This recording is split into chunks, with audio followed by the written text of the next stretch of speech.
Hello, I'm Jerry Fort, the beer review guy. Hopefully these dogs will be quiet here in a minute.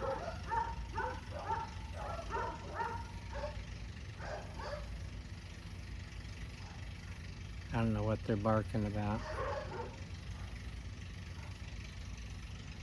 I've got a Hop and String Brewing Company. I've heard of this company. I think I've done something else by them. It says, it's our nature to brew. Ville. American style India Pale Ale. This is a 6.9% ABV.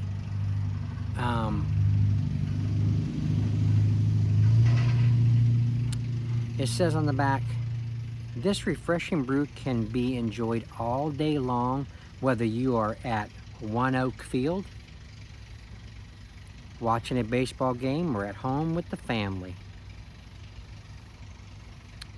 Hop and String Brewing Company, 906 Jean Street, Grapevine, Texas.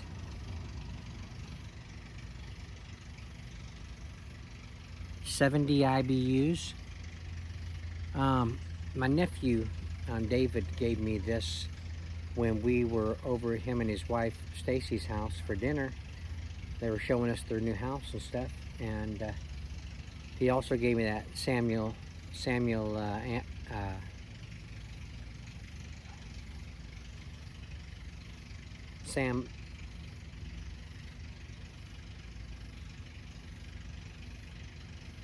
what was it?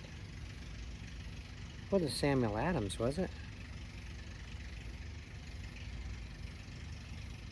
Samuel Smith.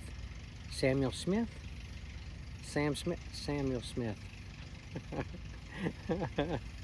I think it was the old brewery Tadcaster or something like that. Now you know what I'm talking about? Anyway, he gave me this one as well. Now I didn't try the Samuel Smiths over there, but I had one of these, and this was a really good IPA.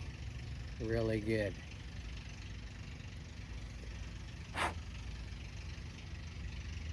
It's 100 degrees. It's showing 100 degrees, so that means it feels like probably 110.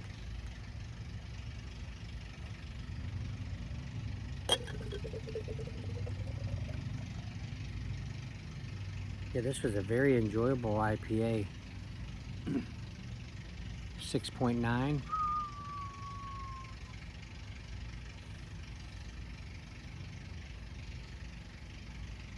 Today was a crazy day. Today is the 18th.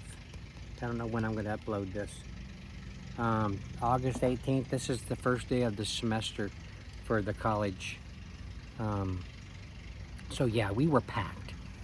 There was a lot of kids there.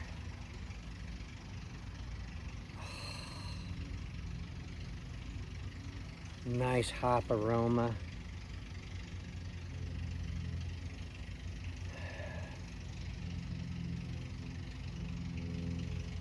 Sweet, kind of citrusy, zesty kind of an aroma going on.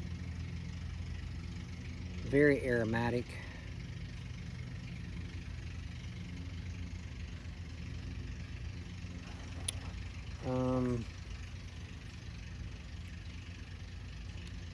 The barley malt's not really like showing through like they do on lagers.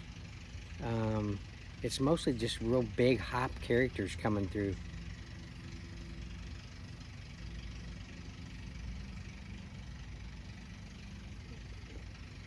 Hopefully the mosquitoes are going to leave me alone. I'm out here in the shade off the deck because it's still warm up there on the deck. Out here it's been shaded all day because of our trees are pretty thick up above. Got a nice deep amberish color to it. The head was like a khaki color. I think it was like about a finger after I poured it. Yeah, it smells good. Let's give it a try again.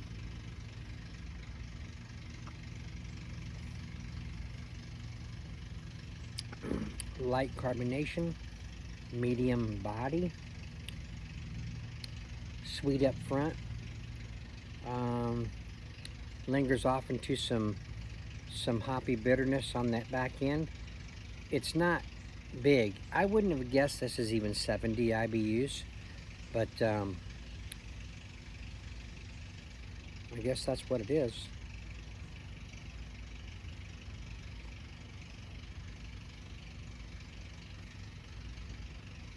A nice flavorsome IPA.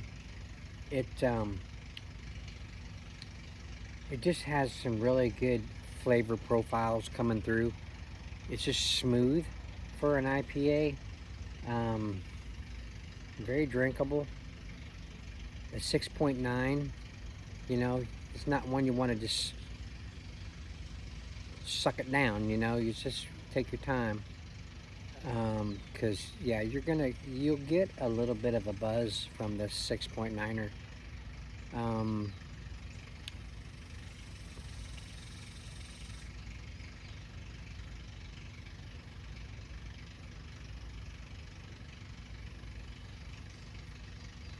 This is going to be a little chat session.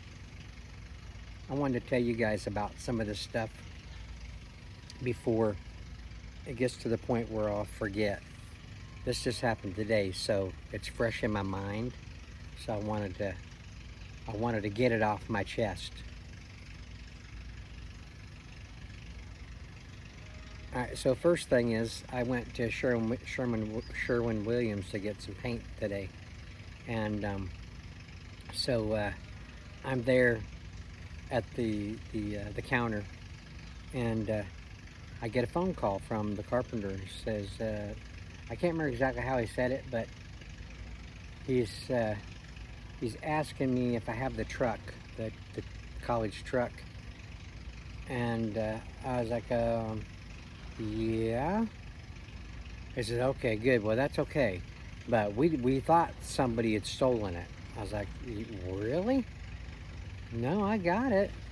He says, okay, well, now that we know that you have it, then everything is good. We're just going to go to campus police about it and report it stolen. Oh, crap. I said, man, sorry about that. I'm going to make sure that I let you know. I usually do, ask him, you know, do you have any plans for the truck today? But I'm going first thing in the morning. I figured it's only going to take 45 minutes for me to get the paint and get back to the campus, and I didn't think it no big deal, you know.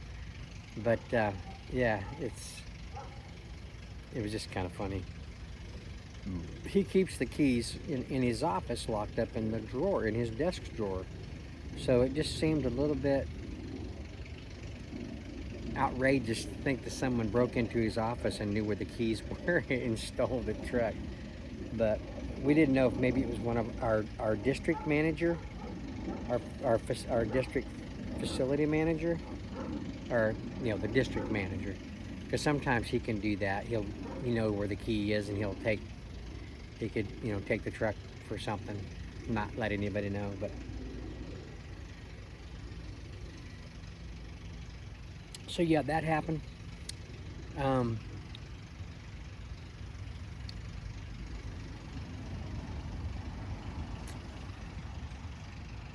And let's see, while I was out, I saw two crazy U-turns. One was, he wasn't in a turn lane. The light turned green. He just went straight out, and in the middle of a four-way, just swerved out, came back around, and went down the other way. Just, I mean, I've never seen anybody do that before. Now that everybody's doing U-turns, he's trying something new, something different, you know. So he does that. Then another one I saw was they did a U-turn off of a side street kind of a thing, and he couldn't make it all the way. The light turned green for this bunch. They're coming, and he couldn't make his turn, so he has to back up while everybody's, you know, waiting to get through. He has to back up, inconvenience everybody, and then follow through with it. It's just getting ridiculous. That happened. So here's the good one. Okay, so I'm pushing my cart. I have a wood cart. It's about oh, 2.5 feet wide, about 4 feet long maybe. It's made of wood. It's got some casters. It's my paint cart, and I'm pushing it along. And all these kids are walking down the hallways and everything. And there's two boys that are sitting on a bench, and I pass by them, and one of the boys has a shirt on that says St. Ides Malt Liquor, which most of you probably know that is my favorite malt liquor that I cannot find anywhere in Tulsa. So I saw that out of the corner of my eye. I almost did a double take, like seeing someone with a shirt like that in Tulsa. I was like, where do you get that? I didn't take the time to ask him that because they're waiting to go into a classroom, so I didn't want to take up their time, and I needed to go anyway too. So as I passed by, I stopped, and then I backed up, and I pointed at his shirt. I said, that's my favorite malt liquor right there. That just happens to be my favorite malt liquor. He says, oh really? I said, yep. I said, and I can't find it in Tulsa anymore. And he's like, oh wow. And I'm getting out a couple of, there's another boy sitting beside him. I'm getting out a couple of my review cards, and I said, I have a channel on YouTube, hand them both a card, and they're, oh yeah, that's cool, and they're laughing about it, and I was like, thanks. I said, you bet. See you guys later. Didn't have time to stand around and chat, so, but who knows?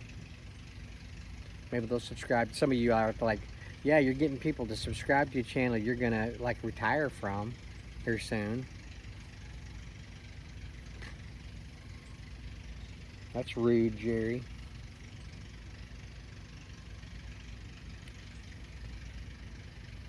But anyway, I want a shirt like that. A St. Ides Malt Liquor shirt. Was that all that happened? I told those stories too fast, and I don't have anything else to say.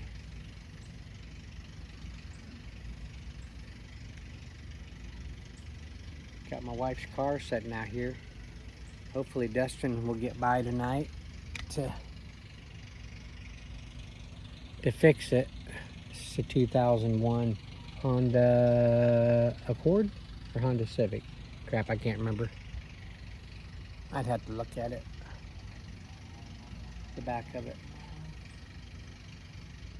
The little compressor on it, I guess the dryer is what he's calling it, underneath, but the compressor was the main thing. It just kaput, it was dead. So he had to change it out.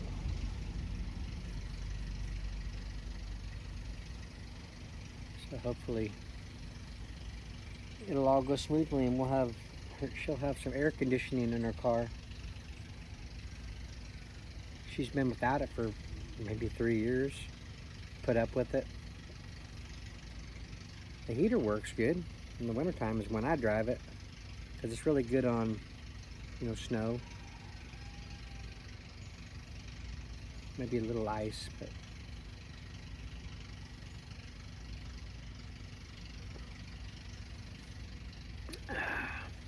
what a good beer. Man, it's so drinkable. If you guys can get this Hop and String Brewing Company beer, check it out. It says they're out of Texas, so my subscribers that are in Texas could probably find this. And definitely probably the Oklahoma people can find these. Oh, maybe it might be distributed every other places too. I mean, we get beer from other states here, so check it out if you like a nice, smooth, not real bitter IPA. Ville IPA.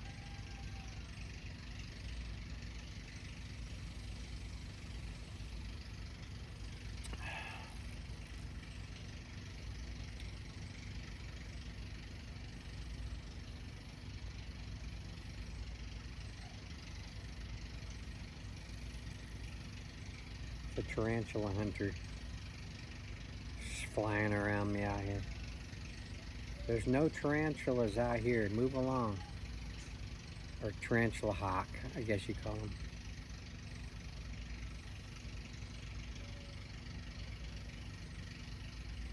Yeah, I didn't get to do any. Oh, excuse me. I didn't get to do any lunch reviews today or beverage reviews like tea or anything. Just that coffee this morning, the Pop-Tarts. I worked through my lunch today because I had something I needed to get finished. So yeah, I just worked right through my lunch and then went home.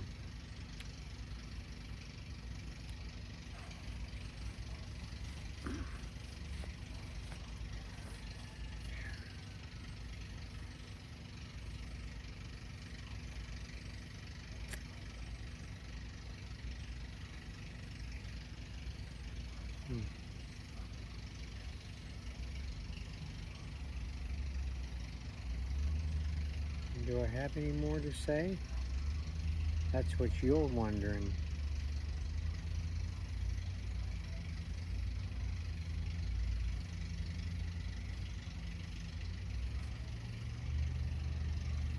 Got the yard mowed yesterday. It wasn't real high, but it was starting to get up there a little bit. Next week there's going to be some rain, so we wanted to get it done before that happens. 2 or 3 days that we have chances of rain, bigger chances. So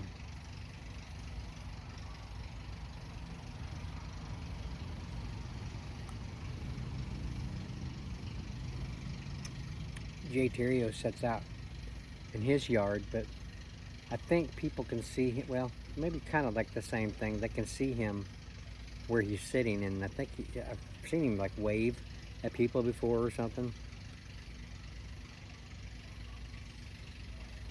Now these people that come up and down this road, they don't look over here so much, especially when there's cars coming because the road is narrow. They got to be careful. There's not a whole lot of room to pass each other on the street. When I moved to the other street, my old house is on the other street.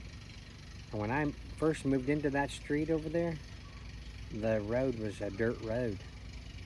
A gravel road. It wasn't paved like it is now. And then when I was dating her, I'd pull into their driveway, and that's when I had a well, I had 2 cars when I was dating her. Both of them were Oldsmobiles. One was a Cutlass, a 74 Cutlass Supreme, and the other one was a 72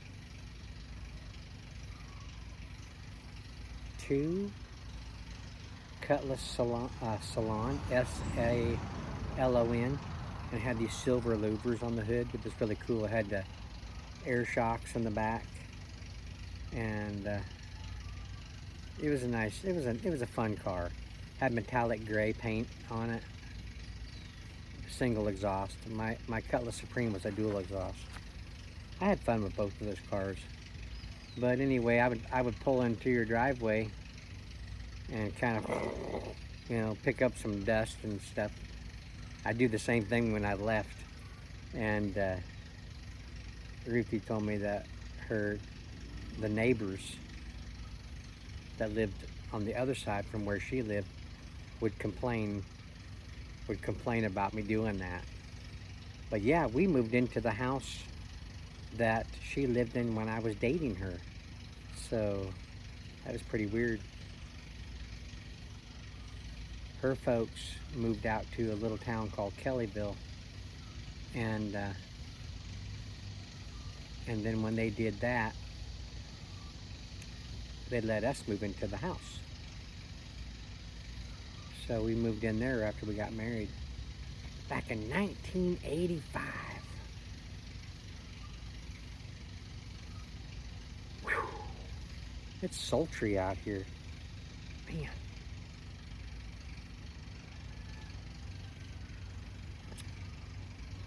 Okay, well, I know it's not much of a chat session. I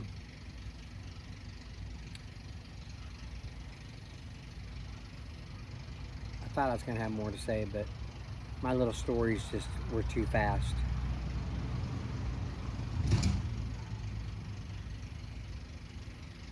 Okay, well, I'm going to end it there. Thanks for sitting and enjoying a beer with me.